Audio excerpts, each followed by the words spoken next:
Que le Seigneur vous bénisse. Bwana Mungu ambariki. J'ai l'impression que vous m'avez ravi les volumes ici.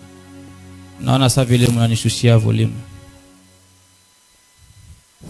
Amen. Amina. Une fois de plus, que le Seigneur vous bénisse. Mara nyingine tena Bwana amibariki. Amen. Amina. Voilà, nous sommes encore là Tuko tena hapa pour continuer notre boulot. juu ya kuendelesha kazi yetu. Nous allons lire la parole Tutasoma neno dans Acte 23, 5 aujourd'hui. ndani ya Matendo ya Mitume 23 mstari wa 5. Acte chapitre 23, verset 5. Matendo ya Mitume sura 23 mstari wa 5. Et Paul dit, Na Paulo akasema, je ne savais pas, frère, sikujua ndugu que ce fut le souverain sacrificateur. ya kwamba alikuwa mkoani mkuu, Car il est écrit, kwani inaandikiwa, tu ne parleras pas mal du chef de ton peuple. hawezi kuzungumzia mubaya kwa ajili ya mkubwa wa taifa wenu. Que Dieu ajoute la bénédiction à la lecture de sa parole. Mungu aongeze baraka katika usome neno lake. Car il est écrit, Kwani inaandikwa, tu ne parleras pas en mal du chef de ton peuple. hautasemea mubaya kiongozi ya taifa yenu. Vous comprenez déjà que ça aborde la dernière pensée avec laquelle nous avons fini le dimanche. Munaona inatuingiza mu mawazo ya mwisho yenye tulimaliza nayo siku ya Mungu. Et la dernière pensée, c'était Na wazo ya mwisho ilikuwa, Frère Branham qui nous disait, ndugu Branham alikuwa anatuambia, il y a des gens qui ont des tempéraments colériques comme des lames de scie. kuko watu wenyewe weko makali sa vile bwembe, Et qui ont toujours une bouche de choses contre quelqu'un. na ndani ya binywa byabo beko nasemea tu bantu bingine bibaya, Et qui ne peuvent rien tolérer. na abana na uvumilivu Et des choses semblables. na bintu bya vile. Faites attention. Mukwe na angalisho, Vous êtes coupable. uko na kosa. Si vous prononcez une parole contre votre frère Kama unasema neno mubaya juu ya ndugu yako, qui ne soit pas correcte, enyewe aina ya mzuri, pas juste, aina mzuri, vous allez déchirer. utachana au utapasula. Vous n'avez pas besoin d'enfoncer un couteau dans le dos d'un homme pour le tuer. Hauna na lazima ya kutwanga mtu kisu juu ya kumuua. Vous pouvez briser son caractère et tuer son influence. Unaweza kuua hata kavumu yake na sifa yake. Si vous parlez contre votre pasteur, Kama unasemea mubaya pastori wenu, que vous dites quelque chose de mal à son sujet, unasema kibaya juu yake, vous pourriez tout aussi bien le tuer unaweza nayo kumuua vile. si vous avez dit quelque chose qui n'était pas vrai à son sujet. Kama ulisema kitu kenye akikuwa kia kweli kenye mambo yake, Eh bien, cela tuera son influence ndiyo ile itaua heshima yake parmi les gens katikati ya bantu et d'autres choses semblables. na bintu bya vile, Et vous en êtes coupable. na we njo mwenyele kosa. C'est ce que Jésus a dit. Njo kile Yesu alisema. Ainsi, c'était le point numéro 10 Na hapa ilikuwa ni nukta ya 10 que nous étions en train de développer quand nous nous sommes séparés ici. enye tulikuwa tuko nasemea wakati tuliachana hapa. Donc, le devoir numéro 10, Jukumu ya 10, c'est je ne dois pas chercher à tuer l'influence de mon pasteur auprès des gens. siwezi kuua kavumu ya mchungaji wangu mbele ya bantu. Frère Branham dit, Ndugu Branham anasema, les pharisiens cherchaient toujours à dénigrer Jésus, Wafarisayo walikuwa natafuta tu kumdharau Yesu, d'entourner les regards vers Jésus. banamgeuzia nsula. D'entourner les regards vers Jésus. Ndani ya ugeuze macho wangalie Yesu. Frère Branham dit, Ndugu Branham anasema, je ne dénigre jamais un pasteur devant son peuple. siwezi kudharau mchungaji mbele ya taifa yake. Amen. Amina. Et c'est ce que les pharisiens faisaient. Njo kile kenye Wafarisayo walikuwa nafanya. Ils voulaient toujours essayer de prouver que Jésus n'était pas dans la vérité ou n'était pas la bonne voie à suivre. Walikuwa napenda tu kuonesha kwa watu kusema Yesu hakukuwa na ukweli au haikukuwa njia mzuri ya kufuata. Ils essayaient de lui poser des questions pour le piéger. walikuwa napenda kumswali juu ya kumjaribu. Parce qu'il y a certaines questions qu'on pose pour piéger quelqu'un. Juu kuko maswali ingine beko nauliza juu ya kujaribu mtu. Ou pour humilier quelqu'un. Au juu ya kuzaraulisha mtu. Les pharisiens faisaient ça constamment. Wafarisayo walikuwa nafanya ile wakati yote. Mais frère Branham dit, lakini ndugu Branham anasema ce n'était pas bon. haikuwa mzuri. Parce que ce que le diable cherche, Juu kile shetani kuna tafuta, c'est de trouver une faille, quelque chose qu'un frère a fait. ni kutafuta kitu kibaya kinye ndugu alifanya. Un frère qui essaye de faire quelque chose pour le royaume de Dieu. Ndugu mwenyewe kuna pima kufanya kitu juu ya ufalme wa Mungu. Quand le monde est dans le péché, Wakati dunia iko mzambi, ou disons-le autrement, quand les dénominationnels tombent dans le péché, tuseme hata hivi hata wakati kwa masebu na unka mzambi, là il n'y a pas tellement de problèmes. pale hakuna mambo.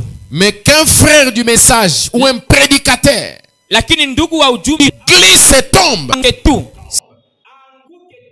c'est sur tous les journaux et sur toutes les télévisions. ni ma television yote na magazeti yote tasema C'est l'œuvre de Satan. ni kazi ya shetani.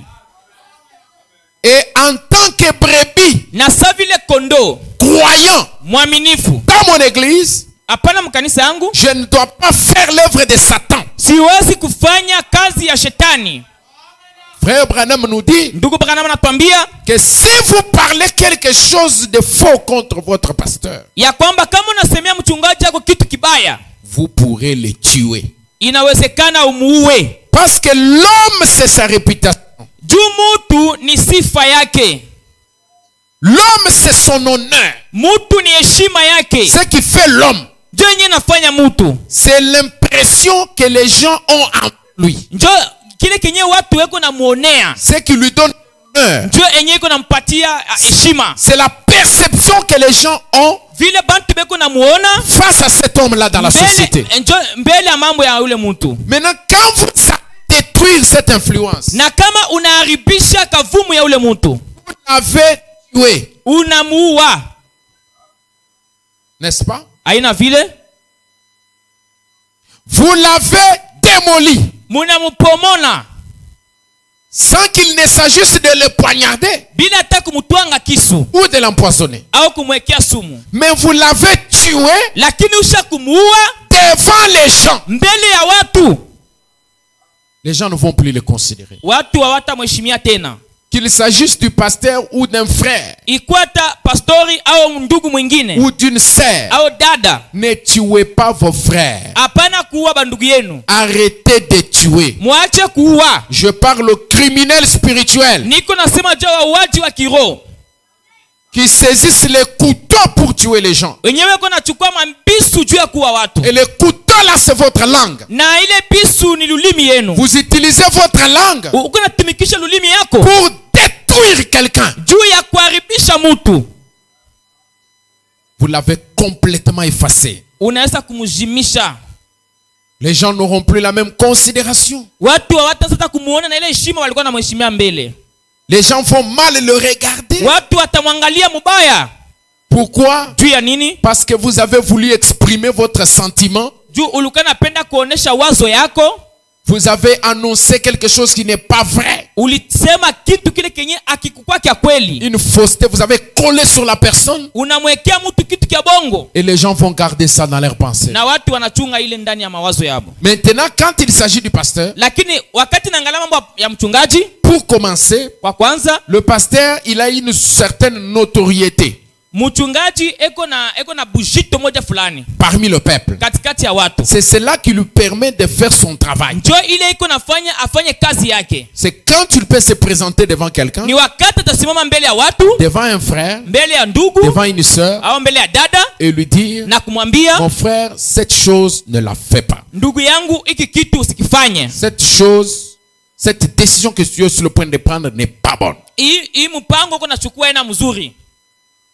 Et la personne dit, je Non. suis devant mon pasteur. Na mtu anasema niko mbele ya mchungaji wangu, Je suis devant un serviteur de Dieu. niko mbele ya mtumishi wa Mungu. Et la personne s'humilie. Na mtu anajishusha, Elle abandonne son mauvais projet. anaacha mipango yake mubaya. Qu'est-ce qui fait que la personne abandonne ce projet qu'il avait? Kitu gani kinafanya mtu aache mipango yenyewe alikuwa nayo?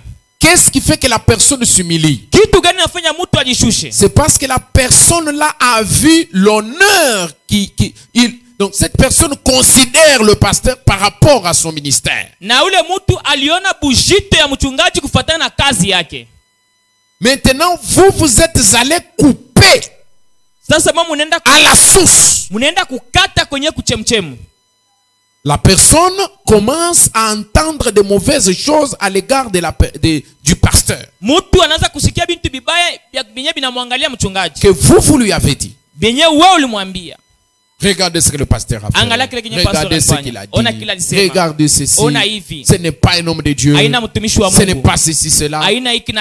Directement, vous l'avez tué dans le cœur de cette personne. Quand il se présentera, la prochaine fois pour dire, mon frère, ne fais pas ce projet-là. Hein? Vous comprenez? Toi, Bon, je peux croire ou ne pas croire ce que tu me dis. Hein? Parce que dans l'arrière-tête de cette personne, il pense à des choses qu'on lui a dit. Même si cela venait à être prouvé que c'était faux. Mais du fait que cela a déjà traversé la tête des gens, c'est fini. L'honneur a été ôté. La valeur du pasteur a été enlevée. Et c'est ça ce qui signifie la mort. Vous avez tué la personne. Vous avez tué le pasteur. Et vous savez, vous devenez un obstacle à l'œuvre du salut. Parce que vous êtes allé prendre une grosse barrière, vous avez installé devant l'influence. Parce que ce qui travaille, c'est l'influence.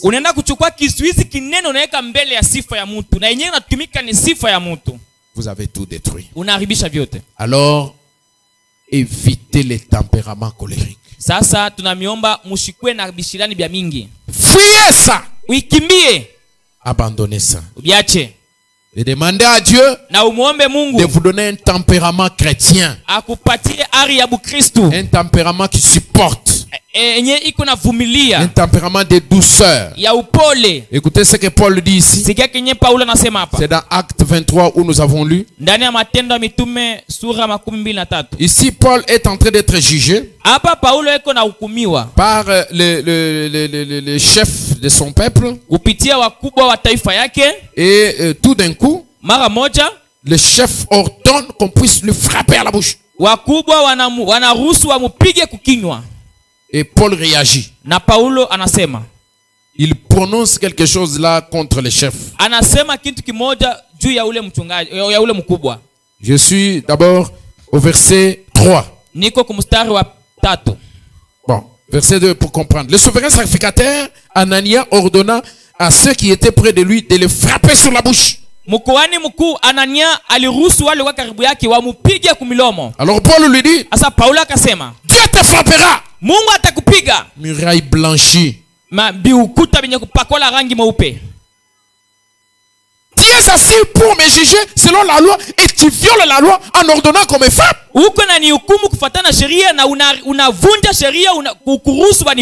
Ceux qui étaient près de lui lui dire, tu incites le souverain sacrificateur de Dieu. Et Paul dit, je ne savais pas. Voilà le caractère d'un homme de Dieu. Quand il est dans l'erreur, directement, il reconnaît et il s'humilie. Il dit, oh, je ne savais pas, frère, que c'était le souverain sacrificateur.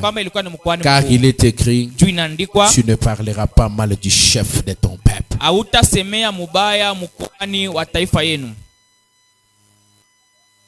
Donc, il est écrit, tu ne parleras pas en mal du chef de ton peuple.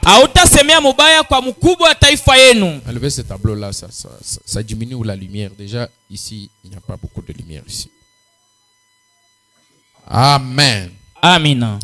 Tu ne parleras pas à mal du chef de ton peuple. Et nous avons enseigné que les chefs de l'église locale, c'est qui? C'est le pasteur. Très bien. Maintenant, nous ajoutons le 11e devoir. Ceux qui notent. Je dois être fidèle à mon pasteur. Là, nous lisons juste une seule citation, une seule phrase, et nous passons au 12e.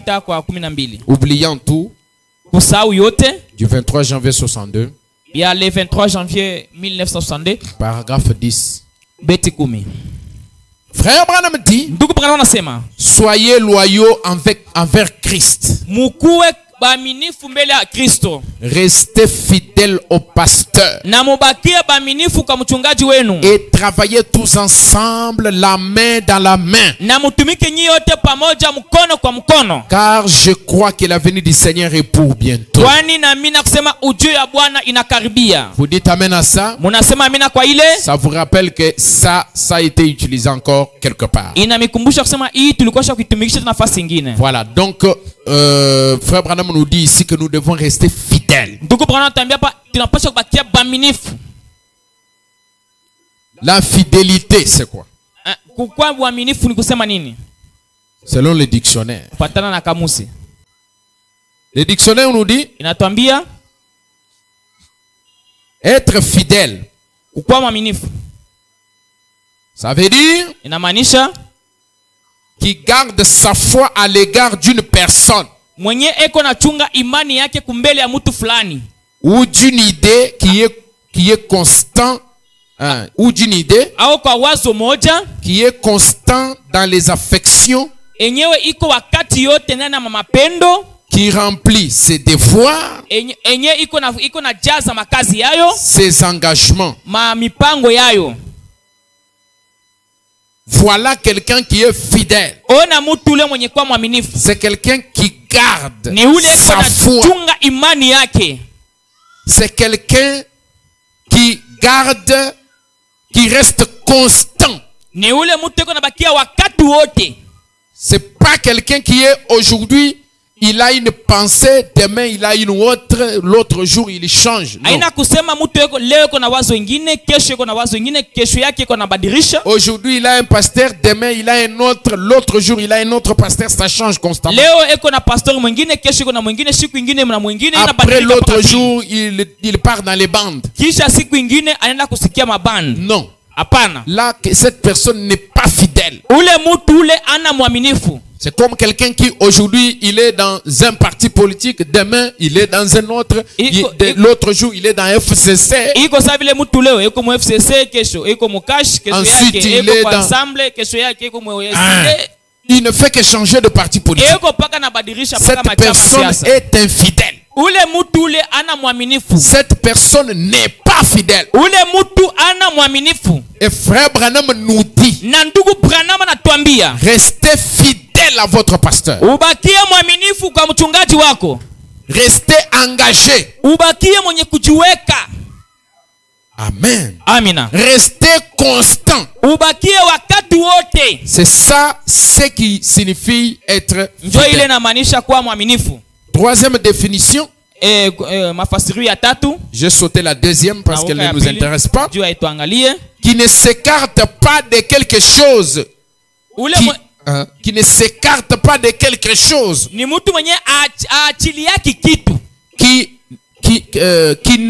Qui n'y renonce pas. Voilà, quelqu'un qui reste fidèle.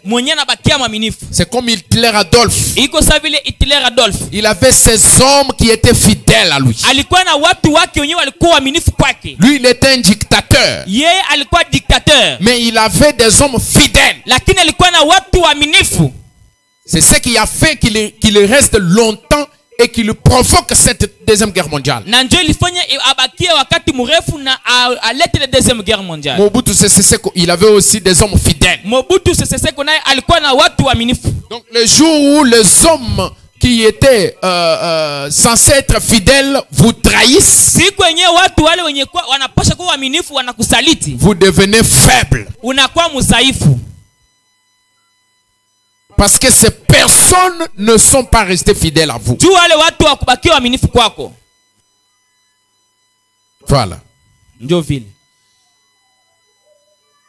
Il y a encore une autre définition. Fidèle, ça veut dire qui est exact, qui ne s'écarte pas de la vérité en parlant des personnes et des choses. C'est beaucoup de choses en rapport avec cette définition. Alors, c'est ce que le prophète nous conseille à l'égard de notre berger. Si je ne vous le dis pas, je ne sais pas quand Dieu utilisera quelqu'un pour vous le dire. Donc, quand j'en ai l'occasion, je vous le dis moi-même. 12e devoir. Je dois obéir à mon pasteur. Nous sommes ensemble? Je dois obéir. 2 Corinthiens chapitre 2 verset 9. Car je vous ai écrit aussi dans le but de connaître, en vous mettant à l'épreuve si vous êtes obéissant en toutes choses. Nous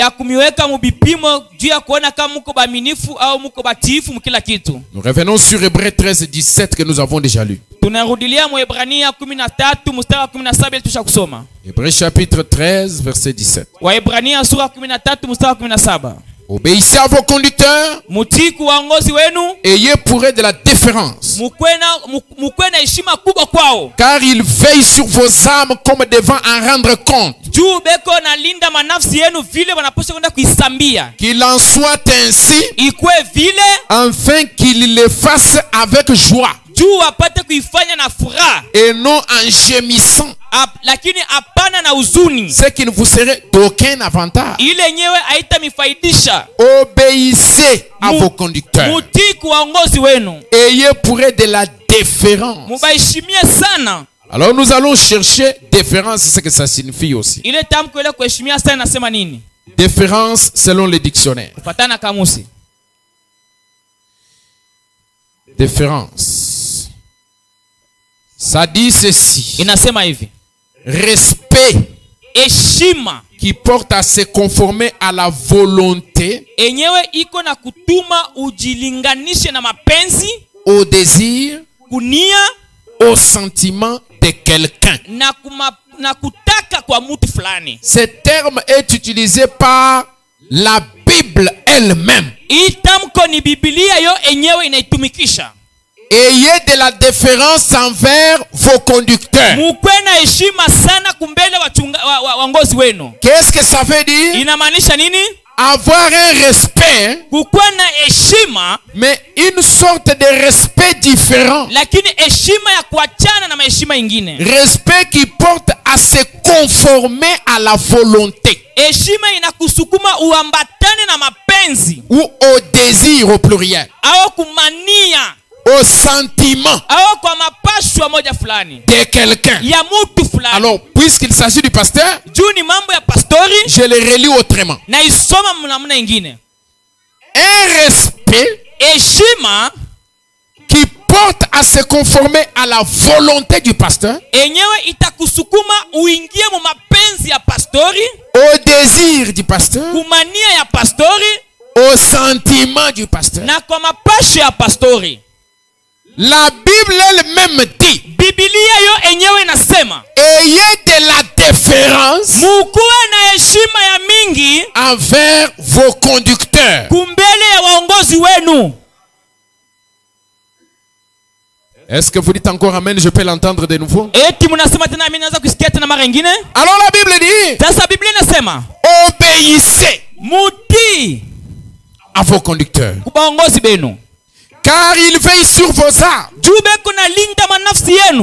comme devant en rendre compte. Puisque les âmes de tout peuple sont conduits par le berger de ce peuple. Et Dieu lui demandera des comptes pour ses âmes. Pour chacune de ses âmes. Et pour faciliter la tâche au conducteur, il faut avoir de la déférence. Amen. Amina. Il faut obéir. Ça veut dire en d'autres termes que le pasteur n'est pas un observateur simple. Le pasteur ne doit pas être un simple spectateur. Parce que c'est ce que les gens veulent faire du pasteur. Les gens veulent un pasteur qui a simplement les bras croisés. Les gens veulent un pasteur qui ne les surveille pas. Les gens veulent un pasteur qui ne dit rien lorsqu'il commet une faute. Les gens veulent un pasteur qui est mou. Le pasteur doit avoir un caractère humble, mais pas trop humble. Amen. Amina. Mais qu'est-ce que les gens veulent? Ils veulent quelqu'un qui les laisse faire ce qu'ils veulent. Quand on parle d'un surveillant, même quand nous étions dans des écoles, un surveillant, il a le fouet à la main. Il se tient à l'entrée là, au bocal là, à l'entrée de la cour de l'école. Il surveille chaque entrée, chaque sortie. Il entre même dans des salles de classe. Il surveille toute la cour. Parce qu'un enfant peut jouer avec un objet tranchant. Et c'est l'école qui va porter la charge. Alors Dieu a donné votre charge entre les mains de votre pasteur. Le pasteur a une lourde responsabilité de porter vos âmes jusqu'au trône. C'est pourquoi quand il vous dit faites ça, vous devez obéir. Pas seulement ça, ayez de la déférence. Ça veut dire un respect qui vous porte à vous conformer au désir,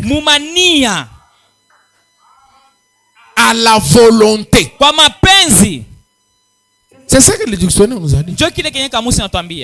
Nous avons lu ensemble. Le respect qui porte à se conformer à la volonté, au désir, au sentiment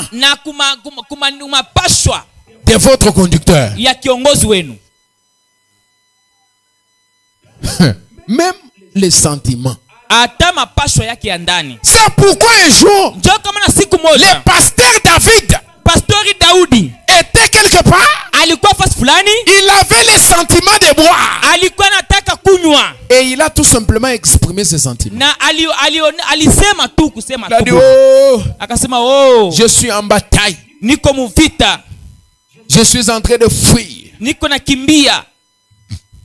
Si seulement je pouvais avoir une poignée ou une certaine quantité d'eau de la source de Jérusalem. Oh, si seulement. Il n'a pas ordonné. Il n'a pas dit allez me chercher de l'eau de Jérusalem. C'est pendant la période qu'il fouillait son fils. Vous vous souvenez d'Absalom, non? Munakumbuka Absalom. Pendant qu'il était en train de fouiller, de lieu en lieu, la bataille faisait rage. Je crois que si je ne me trompe pas, il s'agissait de cette période-là. Mais s'il ne s'agit pas de là, il s'agit d'une bataille entre Israël et les Philistins. Alors la source en question était dans un territoire qui était occupé par les ennemis. Il fallait se battre pour aller puiser juste un gobelet d'eau. Mais le pasteur David, assis là, il commence à penser. Il exprime juste un désir. Il dit, oh, si seulement je pouvais boire de l'eau de la source. Et les gens qui étaient autour de lui ont pris la chose à cœur. Des vaillants se sont levés. Ils ont commencé à foncer tout droit parmi l'ennemi. Ils se sont battus. Ils se sont organisés. Les uns en train de se battre, l'autre en train de foncer pour aller puiser de l'eau. Mais dans la main, ils ont puisé de l'eau. En tuant. Pour juste satisfaire aux besoins de David. Au désir de David. C'est le niveau que l'église doit arriver. Et quand ils sont arrivés avec cette eau, voici l'eau de la source de Jérusalem. Il a pris cette eau. Il a répandu par terre. Il a dit ça, c'est un sacrifice sanglant. Il y a eu le sang qui a coulé pour que je puisse avoir. Voilà des gens qui sont fidèles. Voilà des gens qui ont de la déférence. Juste un désir. Mais vous pouvez être avec quelqu'un. Vous vous plaignez. Vous plaignez de quelque chose. Ça ne lui dit rien.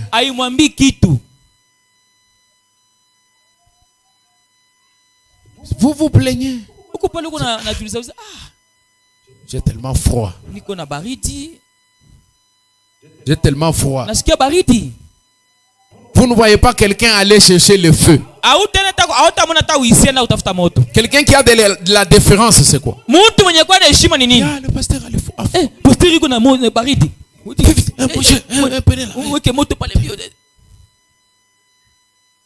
Non, non. Je sens froid là. Vous unasikia na wewe ya? Unasikia baridi.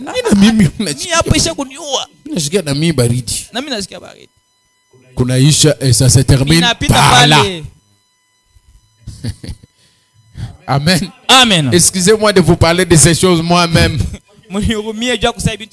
C'est un peu, c'est vraiment donc c'est un sacrifice qu'ils sont en train de faire. Je l'ai dit malgré moi. Mais excusez-moi. Je dois le dire comme ça. Peut-être quand les autres ministres, frère Badi, frère frère Sacré et les autres, peut-être ils viendront repasser là-dessus. Moi, je vais jusque là où je peux aller avec ces choses. Amen. Amen. Est-ce que ça vous aide? Vous savez, comme, je vous donne juste un exemple, comme nos frères des autres églises.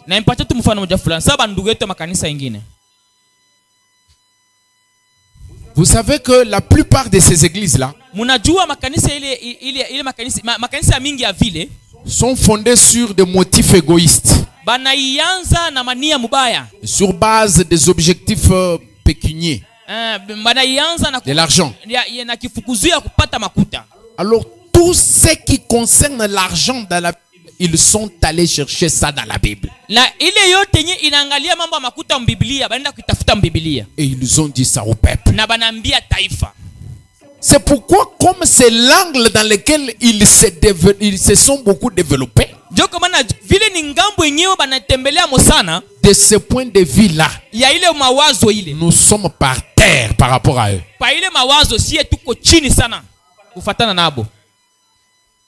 Est-ce que vous me comprenez? Donc, de ce point de vue-là, donc, je vous dis, nous sommes loin. Alors, il y a certaines réalités qui sont la parole de Dieu que nous craignons de toucher.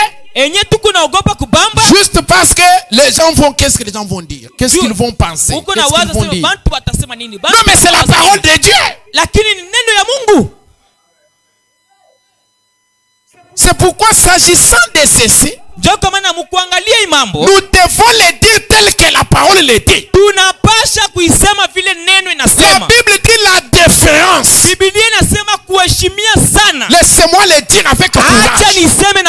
Ayez de la différence envers votre pasteur. Est-ce que savez-vous que nous sommes en train d'écrire les pages de l'histoire? Et nous devons aller avec les choses à fond. Tout ce que nous faisons, nous devons le faire comme il le faut. Moi, j'insiste sur ça. Ayez de la différence. Le dictionnaire nous dit que la différence, c'est un respect qui porte à se conformer au désir, à la volonté. Donc même les désirs, même la volonté, nous devons nous conformer. Ça veut dire nous ne devons pas laisser notre pasteur se plaindre de quelque chose et être tranquille.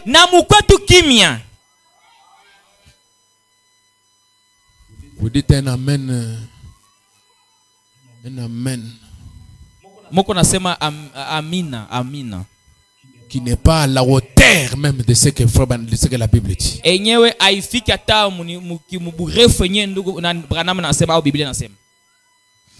de la différence. Ayez de la différence. Amen. Amina. Ça veut dire, nous devons savoir regarder les choses avant qu'elles ne soient exprimées. Les découvrir avant qu'elles ne soient exprimées.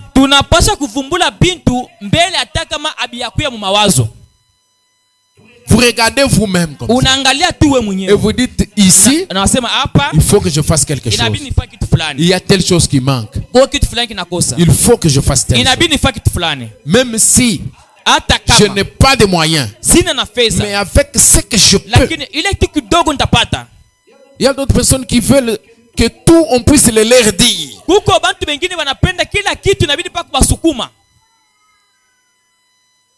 Les gens ne savent pas comment se jeter dans la brèche pour découvrir de soi-même que là il y a telle chose qu'il faut. Ils ne le savent pas. Ça, il faut toujours qu'on leur dise.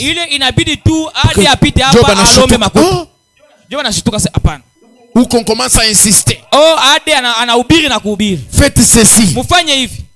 Hein? Vous faites prêcher même les administrateurs. Vous imaginez? Non. Obéissez à vos conducteurs. Ayez de la déférence envers eux. Est-ce que nous sommes ensemble? Est-ce que vous dites Amen? Vous regardez un pasteur, les habits, donc tous les habits, donc manguo yote inaanza kuembelela tu, inaanza kulomba supu. Kakilato kasha kupengama hivi. Kilato kiko na lomba chai na 5. Et les gens sont toujours là. Pasteur, je vais voir le pasteur. C'est ça. Ayez de la déférence. N'étais-je pas envoyé? Prêchez le 24 janvier 62. Inauguré le 24 janvier 1962. Paragraphe 13. Quelquefois je prêche d'une façon très dure. Ainsi de suite. Délivrance totale. Paragraphe 78. Frère Branham dit, prêchez le 12 juillet 59. Le 12 juillet 1959. Il dit, eh bien, regardez ce qu'il fait pour nous dans la condition où nous nous trouvons. Que ferait-il si nous étions un même cœur et d'un même accord? Et la seule façon pour nous de le faire, c'est d'unir nos cœurs ensemble dans l'amour fraternel, obéir les offices de l'église. Je vous ai cité les 7 offices de l'église locale. Qui se souviennent de ça? Il y a le pasteur, pasteur associé, le conseil d'administrateur, conseil des diacres, trésorier, moniteur de l'école de dimanche et le groupe musical. 7 offices dans l'église. Et frère Branham dit, obéissez à ces offices. Et le pasteur. Et nous formons, il dit, et tous formant une seule unité. Non, j'ai sauté quelque chose. Obéissez les offices de l'église et le pasteur, et que le pasteur obéisse à Dieu. Alors Dieu travaille par le pasteur, par le comité, jusqu'à dans l'église, et tous formant une seule unité pour le royaume de Dieu. Alors quand nous serons un groupe uni, Dieu entendra. Ne laissez rien vous nuire, que rien ne vous disperse. Je souhaite vraiment que ces choses pénètrent profondément. 13e devoir. Devoir numéro 13. Je dois faire tout ce que je peux afin d'alléger la tâche à mon pasteur.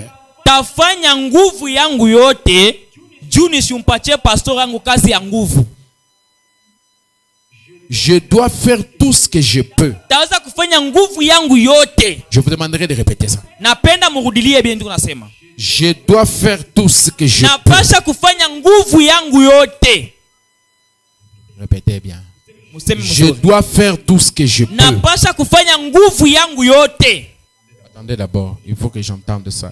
Je dois faire tout ce que je peux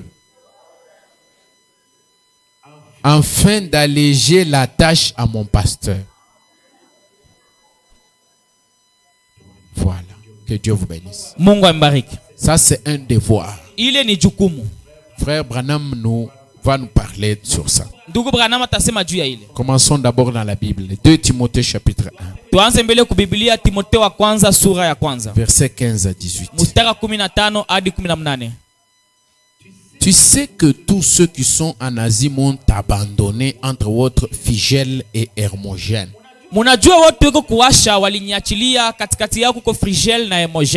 Que le Seigneur répande sa miséricorde sur la maison d'Onésiphore, car il m'a souvent consolé et n'a pas eu honte de mes chaînes. Ça, c'est Paul qui est en train de bénir Onésiphore. Pourquoi Paul bénit Onésiphore?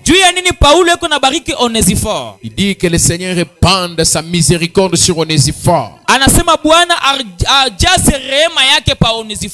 Parce qu'Onésiphore a consolé Paul. Pendant qu'il était en prison, pendant qu'il était dans les chaînes. Parce qu'Onésiphore n'a pas eu honte de Paul.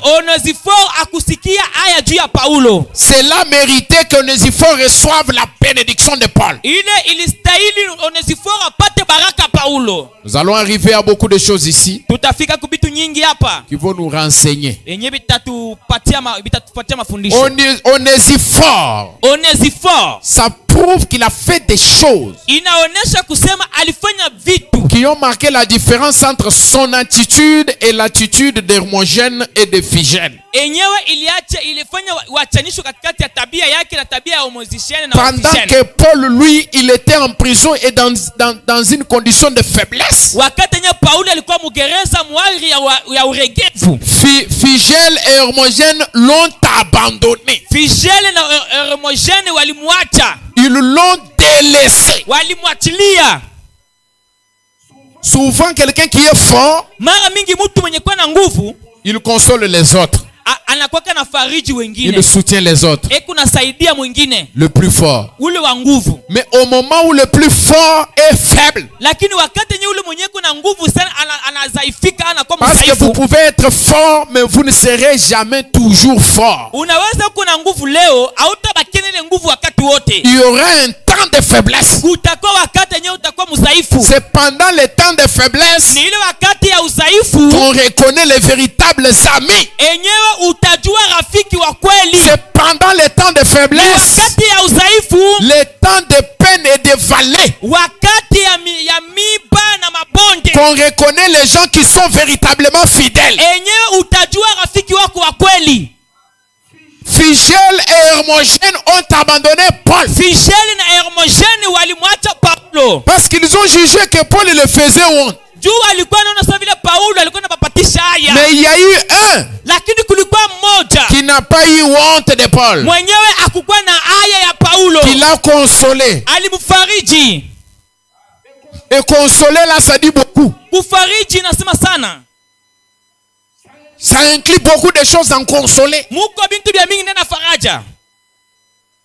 Paul était arrêté en prison. Il avait peut-être besoin de la nourriture. Il avait peut-être besoin des habits de chambre. Et Hermogène lui a apporté. Plutôt, Onésiphore lui a apporté. Il était consolé. Au contraire, lorsqu'il est venu à Rome, il m'a cherché avec beaucoup d'empressement. Et il m'a trouvé. Que le Seigneur lui donne d'obtenir miséricorde auprès du Seigneur en ce jour-là. En ce jour-là. En ce jour-là. Qu'il obtienne miséricorde en ce jour-là. Je vous ramène à quelque chose qui est commun. Quelque chose qui est connu. Ce que tu as aimé. Et ceux qui t'ont aimé, je te les donne. Et une portion du ciel t'est réservée. Quelqu'un qui gagne le ciel parce qu'il a fait du bien. Quelqu'un qui trouve le salut parce qu'il a fait du bien. Et nous avons parlé de ça. Parce qu'il a fait du bien à un homme de Dieu.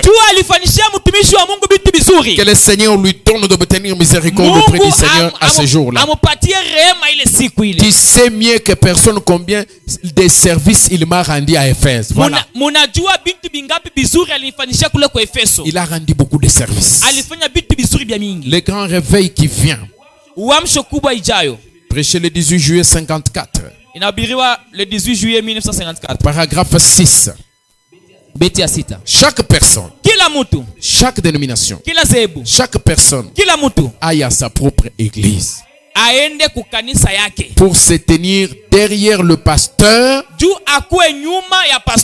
et les programmes et le soutenir avec tout ce que nous avons pour le soutenir. Amen. Amina. que chaque personne aille dans sa propre église pour se tenir derrière le pasteur et les programmes. Quand on donne un programme, chacun doit se tenir derrière ce programme et soutenir avec tout ce que nous avons pour le soutenir. Nous devons soutenir. Nous ne devons pas être comme des pierres. Des pierres qui ne bougent pas. Mais nous devons être des pierres vivantes. Alléluia. Nous devons être actifs dans l'église. Nous devons soutenir tout ce qui se passe. Le message pourquoi? Prêcher le 9 mars 60. Paragraphe 51. Je crois absolument que chaque personne doit se tenir à son poste de devoir. Quand leur pasteur se tient là pour prêcher, ou l'évangéliste ou autre, je pense qu'il doit se tenir à leur poste de devoir. Ils doivent soutenir cette église avec tout ce qu'il y a en eux, avec leurs dîmes, avec leurs offrandes et tout ce qu'ils sont appelés à faire. Soyez pleins de bonne volonté et heureux. Si votre pasteur vous demande de faire quelque chose dans votre église,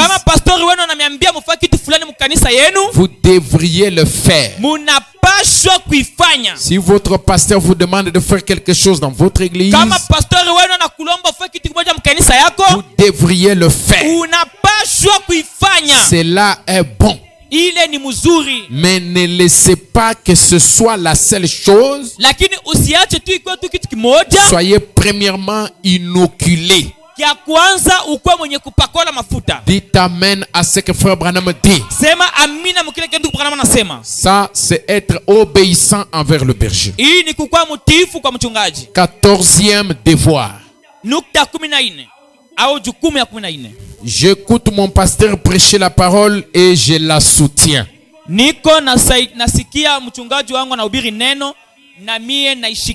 Je ne reste pas tranquille. Je ne reste pas calme. Je ne deviens pas frère congélateur et sœur frigo. Non. J'écoute la prédication et je soutiens la prédication. Nous ouvrons nos Bibles dans Esdras chapitre 10. Esdras chapitre 10. Verset 10. Je crois que c'est tout près de Néhémie. Esdras. Ok, donc c'est avant Néhémie. Esdras chapitre 10. Je vais lire du 10e verset jusqu'au 13e verset. Esdras le sacrificateur se leva et leur dit: vous avez péché en vous alliant à des femmes étrangères. Et vous avez rendu Israël encore plus coupable. Confessez maintenant votre faute à l'Éternel, le Dieu de vos pères, et faites sa volonté. Séparez-vous des peuples du pays et des femmes étrangères. Ça, c'est Esdras le sacrificateur. C'est le pasteur Esdras qui est en train de prêcher. Et la Bible continue de dire: toute l'assemblée répondit d'une voix haute: à nous de faire comme tu l'as dit. Mais le peuple est nombreux, le temps est à la pluie, ainsi de suite. Je crois que c'est verset 12. Voilà. Donc toute l'assemblée répondit d'une voix haute. Une voix haute. Amen. Amina. À nous de faire ce comme tu l'as dit. Tunapaswa kufanya kile kenye unasema.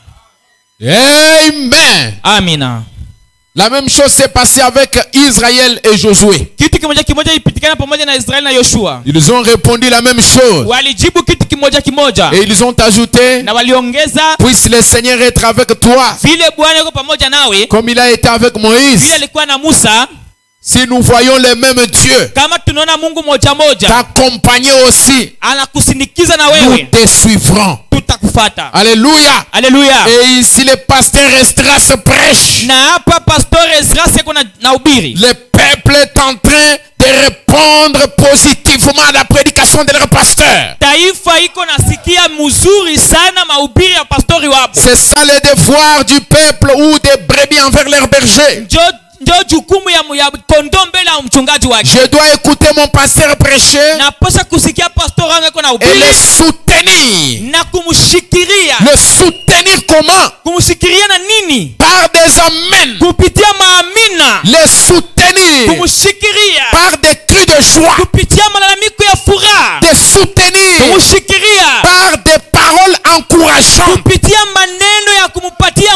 Ce sont des choses qui encouragent. C'est pourquoi quand nous prêchons, on ne reçoit pas des amens.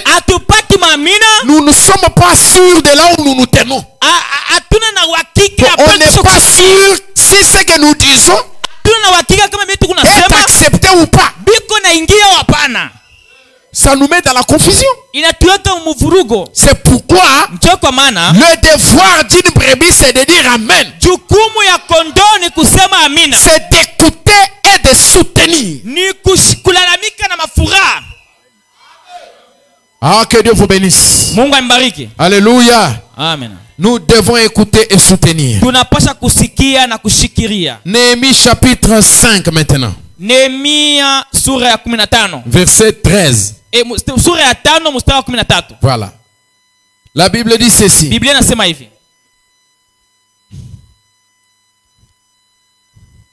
Néhémie chapitre 5 verset 13. La Bible dit, j'ai secoué mon manteau en disant que Dieu secoue de la même manière hors de la maison et de bien tout homme qui n'aura point tenu parole. Et qu'ainsi cet homme soit secoué et laissé à vide. Toute l'assemblée dit Amen. L'assemblée dit Amen. Ça c'est plein dans les brochures. Et le peuple tient parole. C'est-à-dire, ils ont respecté ça. Ils ont dit Amen. Et ils ont vécu ça. Dire Amen et vivre, c'est à quoi vous avez dit Amen. Branham dit ne sautez pas plus haut que vos cris, que votre témoignage. Parce que votre témoignage parle plus fort que ce que vous déclarez. Cela veut simplement dire vous devez croire, vous dites Amen. Et vous introduisez ce que vous avez dit Amen là dans votre vie. Et on commence à voir ce que vous avez dit Amen là par votre vie. Amen. Amina. Néhémie chapitre 8. Verset 5. Néhémie chapitre 8. Verset 5. Esdras ouvrit le livre de vie à la vue de tout le peuple. Car il était élevé au-dessus de tout le peuple. Et lorsqu'il eut ouvert, tout le peuple s'était en place. Écoutez maintenant le verset 6. Esdras bénit l'Éternel, le grand Dieu. Et tout le peuple répondit en levant les mains. Amen, amen. Amina, amina. Et ils inclinèrent et adorèrent l'Éternel le visage contre terre. Celui-ci prêche. Celui-là lève la main et dit Amen. Et l'église est en train d'aller de l'avant. L'ordre de l'église de 1958. Paragraphe 59. La congrégation peut seulement. Ils peuvent se réjouir pendant qu'ils prêchent, évidemment, ou dire Amen quand la parole sort. Dites Amen. Montre-nous le Père. 17 septembre 53. Le 7 septembre 1953. Paragraphe 100. Frère Branham dit, il n'y a pas longtemps je prêchais ici. Et une petite femme criait, pleurait à haute voix. Il y avait là un homme qui était un moniteur d'école le dimanche à l'église baptiste. Et à Jeffersonville, il a dit, Billy, je me réjouissais pendant votre service jusqu'au moment où cette femme s'est mise à crier et à pleurer. Il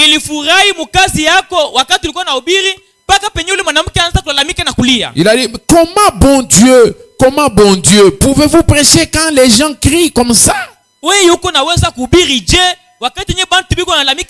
J'ai dit, je ne peux pas prêcher à moins qu'ils crient comme ça. Je ne sais pas où je me tiens. C'est ce que je viens de dire. Je ne saurais pas où je me tiens. Je ne sais pas comment ils reçoivent cela. Donc les amens, c'est un thermomètre qui nous signifie à quel point le peuple est arrivé pendant que nous prêchons. Et quand nous prêchons à un peuple qui a la tête comme ça, la sœur a la tête comme ça, le frère a la tête inclinée. Donc ces gens sont en train de bouder ce que j'ai dit ou quoi? Et ça décourage. Maintenant encore plus fort, si vous êtes devant un prédicateur qui est encore à ses débuts. Donc vous allez même tuer son don. Parce que vous ne dites pas Amen. Vous ne le soutenez pas. Comment il va sentir qu'il a un ministère? Il faut que quand il prêche, son ministère là produit quand même des réactions dans le peuple. Et il se sent encouragé à continuer à prêcher. Comme ça, quand il est dans son bureau ou il est quelque part en train de méditer, il se rappelle que quand je serai devant les gens, quand je lirai ça, ils vont dire Amen. Pas quelqu'un, il prépare toutes les citations.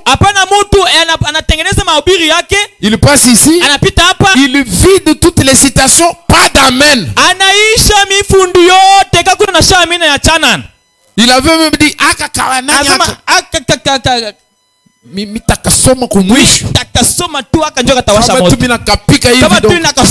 les gens vont dire Amen.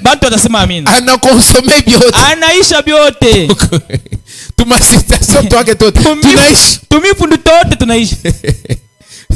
Hein?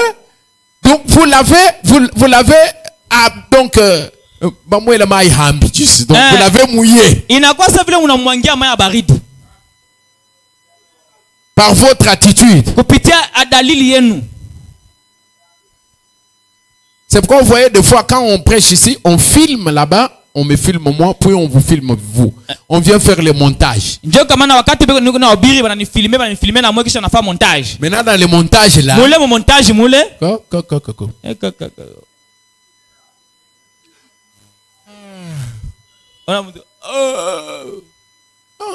Regardez ça, allez seulement sur notre chaîne.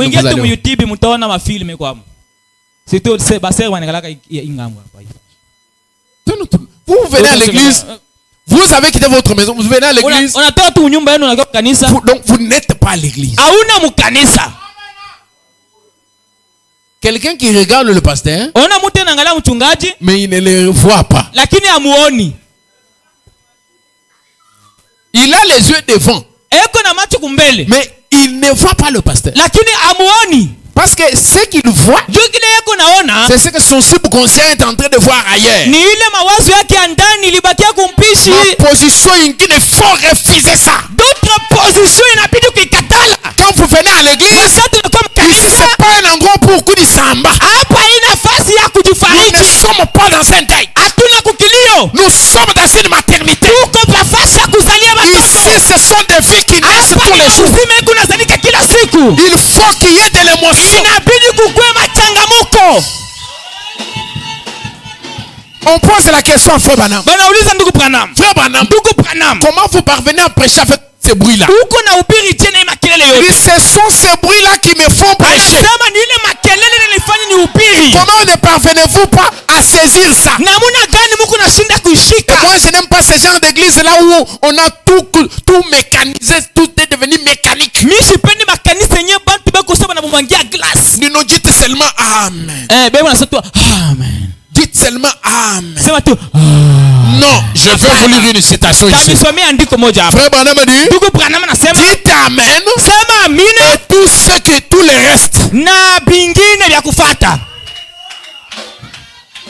Hein? Une église où les diacres sont la frère. Dites seulement Amen. Seulement Amen. Oui, dites Amen.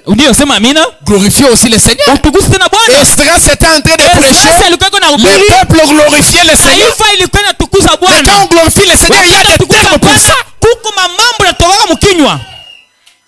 Et quand on lit Frère Branham, le peuple dit qu'est-ce qu'il dit? Parce que c'est ça qui nous donne la vie. Frère Branham a dit. Qu'est-ce qu'il dit? Voilà. C'est pour qu'on puisse pomper de la matière.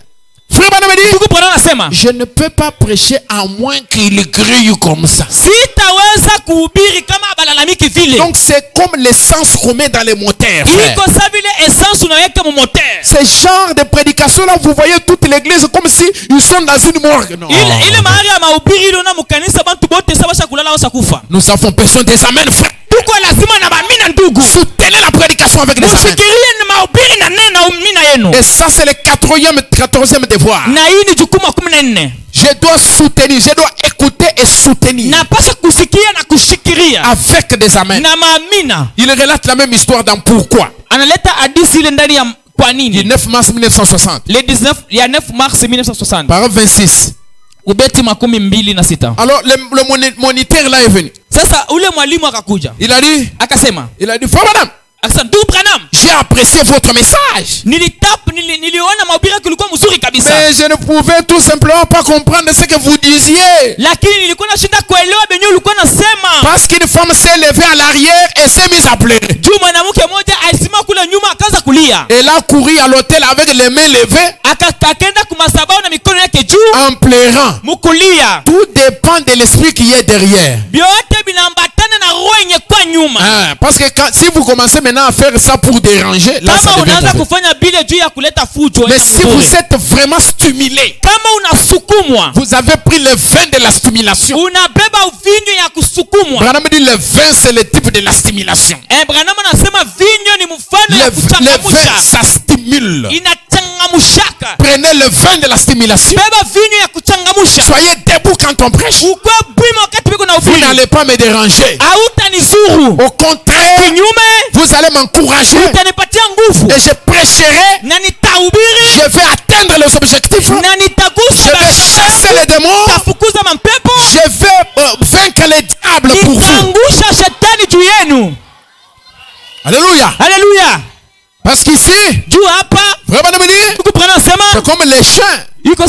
Mon chien de chasse. Quand je l'amenais à la chasse, j'avais tout le temps un stimulant. Quelque chose que je disais à ces chiens.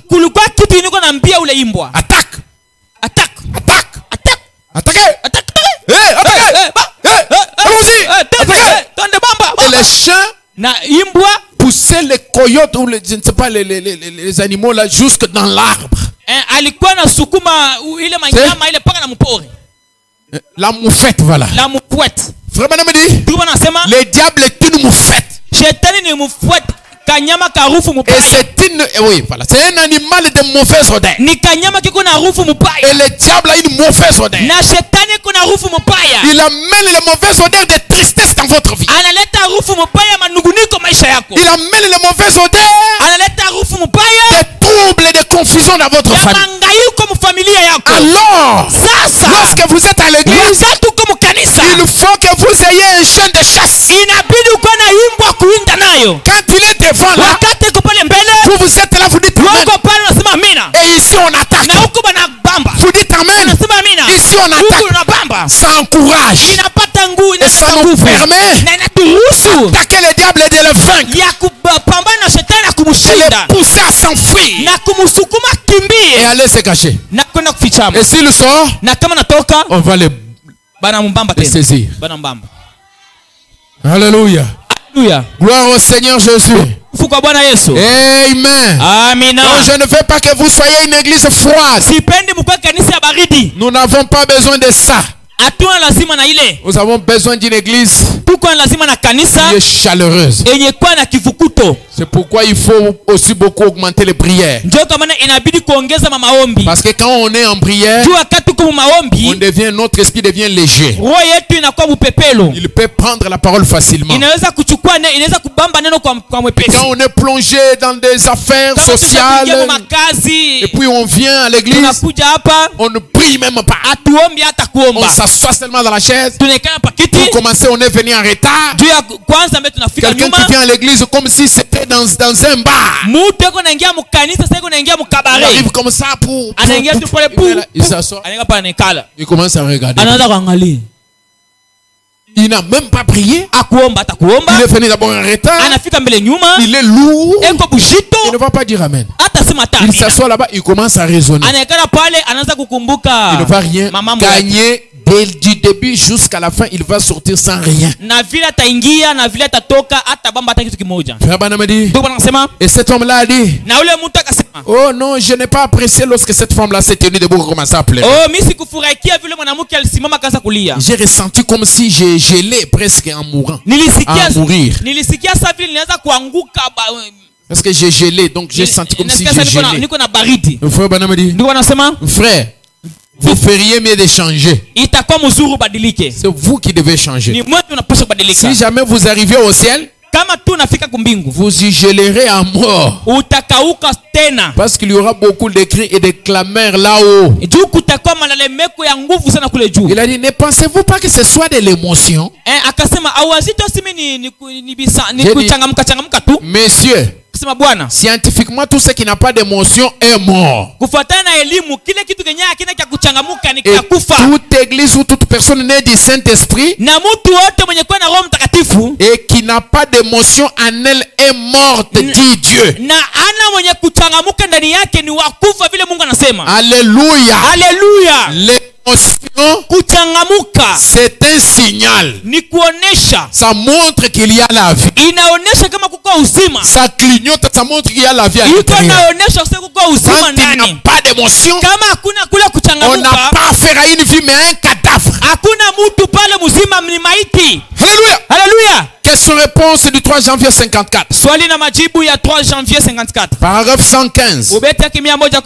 Frère Branham dit, bon, si c'est en ordre, si c'est à quoi vous voulez en venir, pendant que le prédicateur prêchait, tout devrait garder silence pour écouter le prédicateur.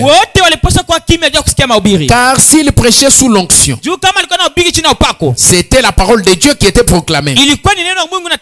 Alors tout esprit de prophète est soumis au prophète. Il parle au vase.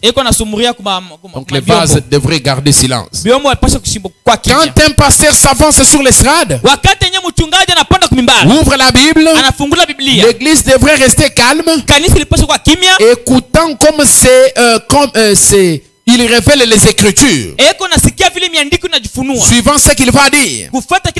S'il dit quelque chose qui vous semble être bien, vous pouvez dire Amen. Gloire au Seigneur. Ou tout tout ce que vous voulez.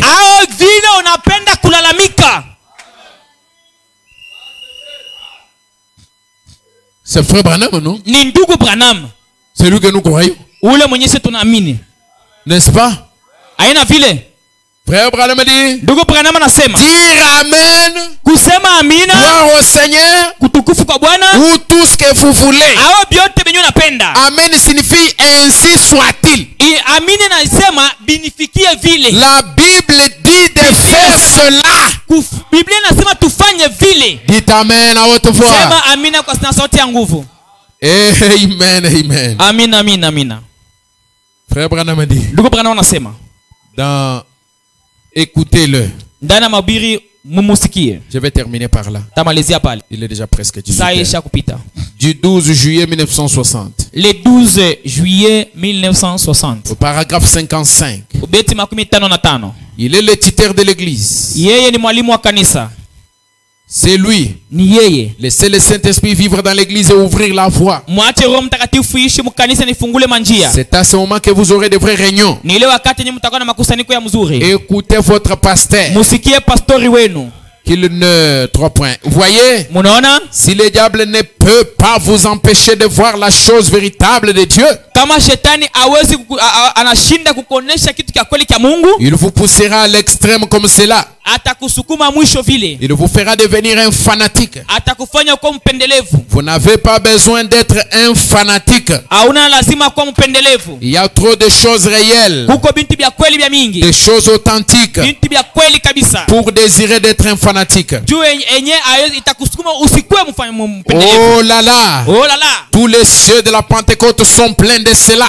Mais écoutez votre pasteur. C'est un homme bon, envoyé de Dieu, un enseignant qui enverra et vous dira exactement ce que vous devez faire, parce qu'il est lui-même loin du Saint-Esprit. Et observez-le. Il se tiendra en ligne avec la parole. C'est ce que la parole dit. Il dira exactement la même chose. Et Dieu bénira cette parole. Peu importe où elle se trouve, il la bénira, parce qu'il l'a promis qu'il le fera. C'est vrai, il restera. Est-ce que quelqu'un peut dire Amen? Que le Seigneur vous bénisse ce soir. Oh, merci Seigneur Jésus. Cet enseignement, ça va beaucoup nous aider. Ça va beaucoup nous aider. Nous allons nous tenir debout.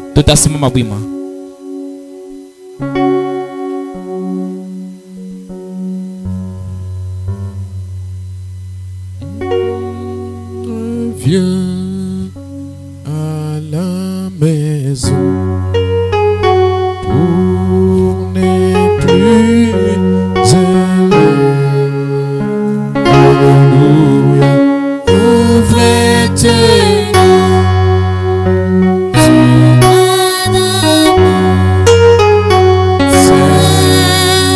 Seigneur, je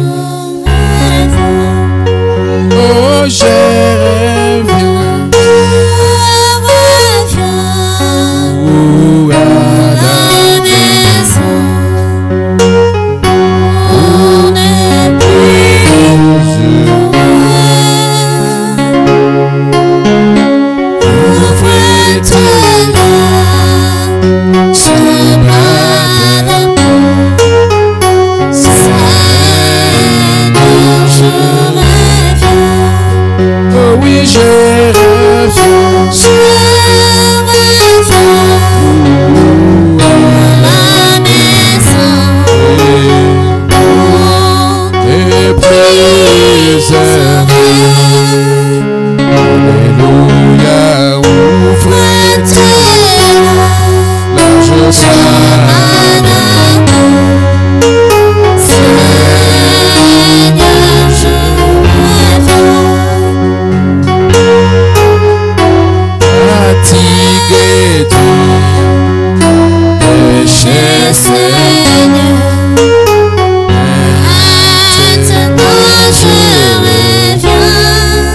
Seigneur.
C'est l'espoir, à celle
je reviens.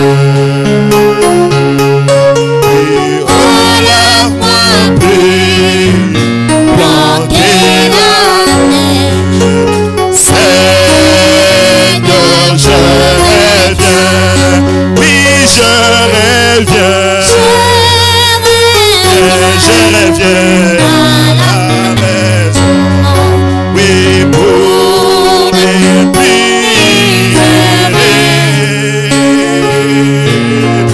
Ouvre-toi, chemin d'amour. Seigneur, je reviens.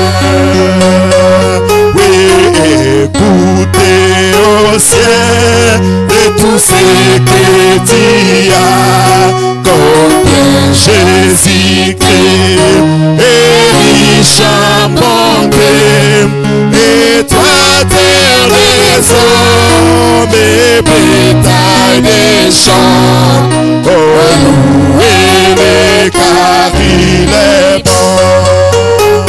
Et combien il est bon, combien il est bon, combien il est bon, mon Seigneur, mon Dieu, combien il est bon, alléluia.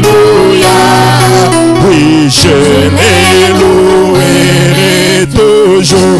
Oui, il nous a créés pour la vie éternelle. Mais nous avons péché et avons tout perdu.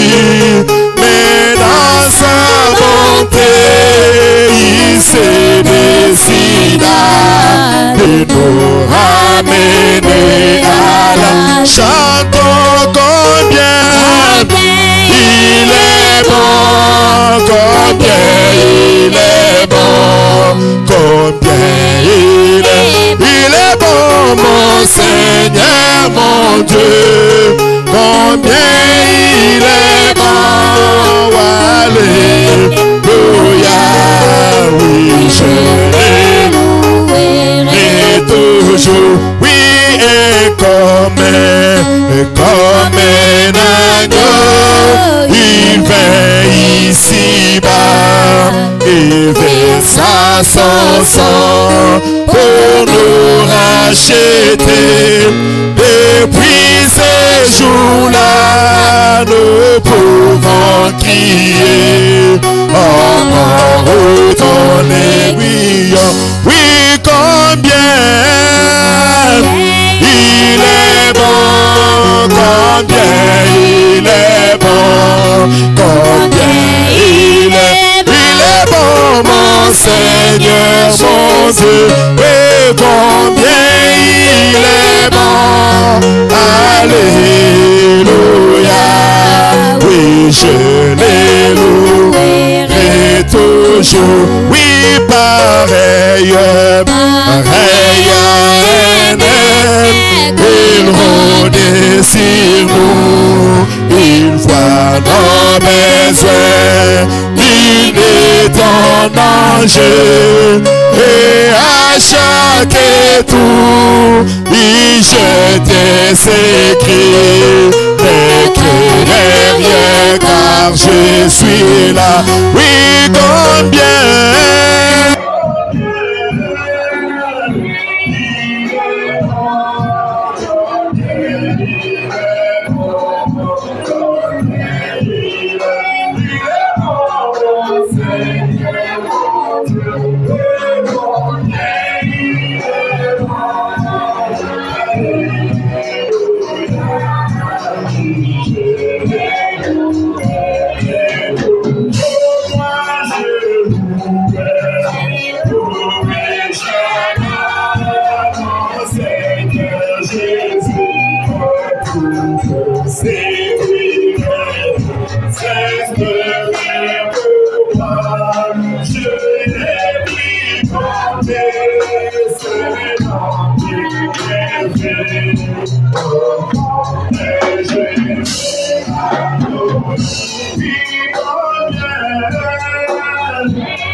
Laisse-moi